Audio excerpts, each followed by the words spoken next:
নমস্কার বন্ধুরা, আমার চ্যানেলে আপনাদের স্বাগত জানাই। আজকে আমি আপনাদের বানিয়ে দেখাবো জন্মাষ্টমীর স্পেশাল তালের ফুলুরি। তার জন্য আমি একটা তালকে নিয়েছিলাম, নিয়ে তালটাকে কুড়ে নিচ্ছি। এবার কোড়া হয়ে গেছে। আমি এক বাটি তাল নিয়েছিলাম।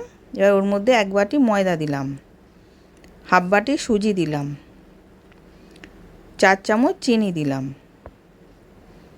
সামান্য নুন দিলাম স্বাদের জন্যে, আর নারকেল কোড়া দিলাম, দিয়ে ভালো করে মেখে নেব। এবার ওই তালটা দিয়ে সবটা ভালো করে মাখা যাবে না। এবার ওর মধ্যে আমি একটুখানি জল দিয়ে দেব। জল দিয়ে ভালো করে মেখে নেব।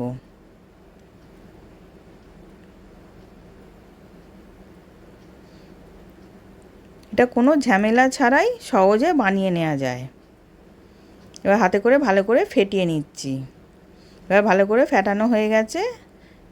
এবার ব্যাটারটা যাতে হাতে করে এরম করে ফোঁটা ফোঁটা পড়ে ওরম করে ব্যাটারটা রাখবো, ওরকম আমি রেখেছিলাম।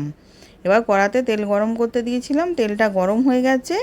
এবার আমি ফুলুরিগুলো হাতে করে দিয়ে ভেজে নেব।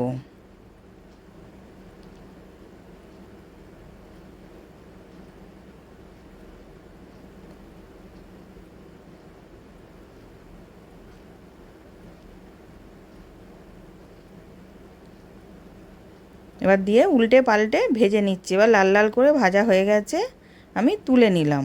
এবার এরম করে আমি সবগুলো ভেজে নিয়েছি। এবার রেডি হয়ে গেছে। আশা করছি ভিডিওটা ভালো লেগেছে। আমি হাজির হব আর এক নতুন রেসিপির সাথে।